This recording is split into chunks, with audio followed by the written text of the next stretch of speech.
Y'all, Wizard101 just announced something kind of insane. Now, this is unlike anything I've ever seen them do.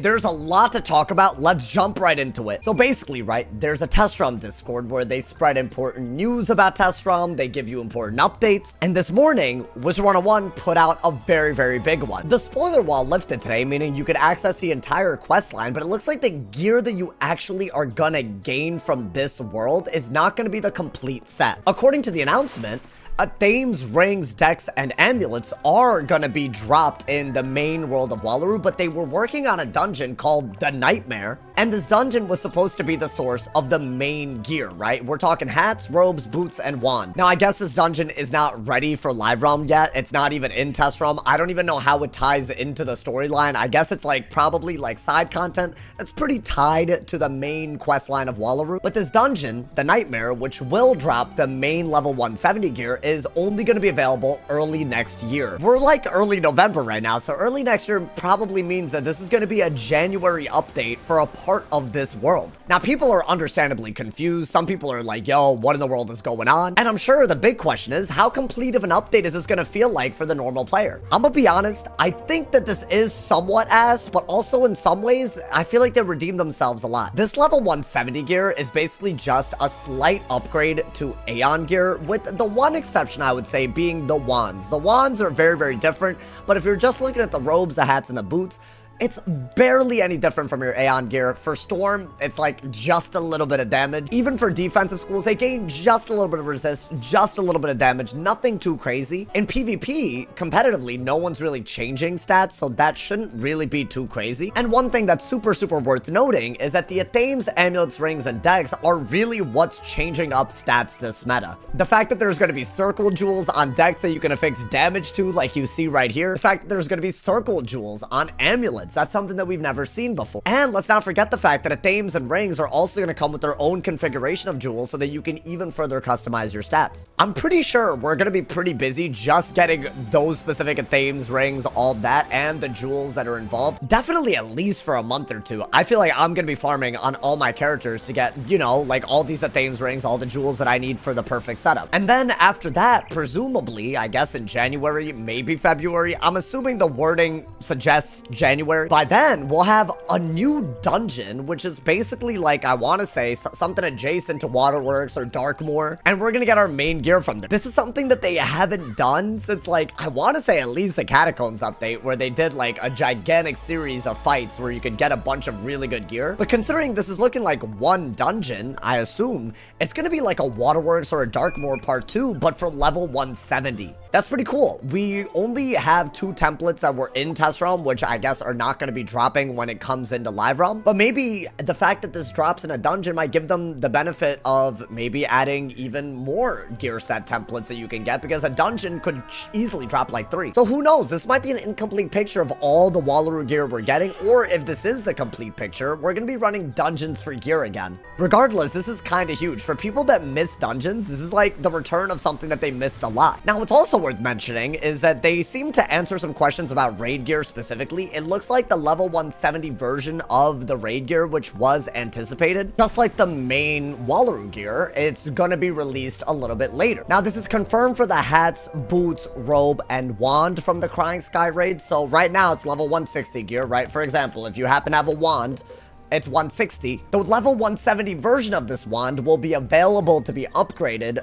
in early of next year, basically, when the Wallaru gear set comes out. However, their answers seem to suggest that the Athames, the rings, the amulets, and the decks from the raid, there will be level 170 versions to compete with the templates that will be available in live realm this upcoming patch from the Wallaru update. So to simplify it all, there should be 4 templates, because there's 2 raid templates and 2 main world templates for Athames, rings, amulets, and decks this update. And then next year, very, very early, there will be 4 templates of gear for hats, boots, robes, and wands. Regardless of whether you're looking at raids or not, there should be 4 templates total. Now, me personally, how do I feel about this? I am stoked about a dungeon. I like dungeons. That's my preferred form of farming. I don't really like random final fights. It's nice that they're, you know, going back to their roots on this. And honestly, a dungeon is what this game needs. It's a team activity that a lot of people probably are down to do. It's not a raid, which requires 12 people, crazy coordination.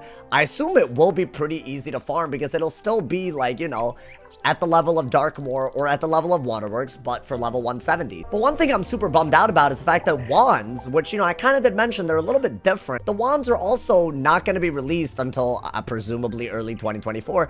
And that's, in my opinion, a big shame. These wands are really, really cool. One, they give accuracy. Low accuracy schools, they need anything that gives accuracy. But added on to that, a lot of these wands, they give universal damage in a way where dual schooling is actually accessible no matter what school you want to duel into. And at level 160, the only dual schooling that you can do super viably is if you get raid wands. So right now, it's almost like you can actually dual school very, very well if you happen to have a good raid wand for your school. But it would have been nice for the wand specifically to have been added, because Thames and Rings give universal damage now, so do wands. Why can't the wands also be included in this live round patch? Right? Kind of annoying. That's the real incomplete part to me. I feel like the hat, robe, and boots are just Aeon gear upgrades. I can live without them. But the wand is meaningful. It makes a big difference in how the game is played in PvE. It makes a difference in how dual school setups work. It actually, you know, like pads certain stats that you do need on low accuracy schools. This is a big bummer to me. I really wanted to use this. I don't know how to feel, because I do think that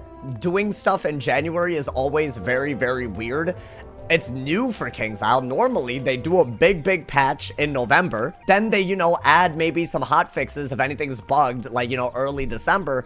And then it's kind of lights out until the spring update with a few quality of life hotfixes here and there. The fact that we're going to have such a massive update that a lot of people are going to be looking forward to in January when people are starting off their year, will it drive growth for Wiz in a month that they don't normally see, or will it just be like something that people don't have enough time for because they got to get on with their lives? That's a real question in my head. Like, you know, I do think Wallaru is still extremely beautiful and people are going to play through it and they're going to run through all of it. But if you're trying to get your best stats when this dungeon drops, you're going to want to do it. Will people have time in January when the holidays are over? It's kind of a risk that they're taking, which I don't know if I love it or if I'm nervous about it. Overall, I think the root of why they're doing this is because last year there was a final boss fight that was so glitched that people were able to exploit all of their gear. And I think they would rather release something that's actually good and polished and it drops the gear in the intended way rather than put out something incomplete, right? And I think they also probably didn't want to release the entire world of Wallaru early 2024, because then it relates back to that problem of people not having time for big lengthy pieces of content after the holidays. So if this was really the reality, then I think this is the best approach that they could take. Obviously not super ideal, but something that we're gonna have to live with. I definitely appreciate the transparency. I'm still looking forward to both the Wallaru update and this dungeon, but this is something you should know before, you know, Wallaru drops. You might not see all the gear that you expected. There will be some gear that are upgrades. The jewels, all of them are upgrades. If you raid, chances are we won't really see level 170 raid gear that you can upgrade until, you know, early 2024, but who knows? Maybe the window's open just for Thames, Rings, Amulets, and Decks to be upgraded. Let me know what you guys think about this in the comments. As players, you guys like that this update somewhat getting split into two? Do you actually like that the content is being spread across a larger period of time? Or do you prefer that everything is set out all at once and this is not an approach that KingsIsle should have taken? I think both opinions are valid. I'd love to hear y'all's opinions. Drop a like if you enjoyed, leave a sub if you're new, and if somebody hasn't told you you're awesome today, they doing something right. I hope you guys appreciate the information. Stay awesome. See y'all soon. And yeah.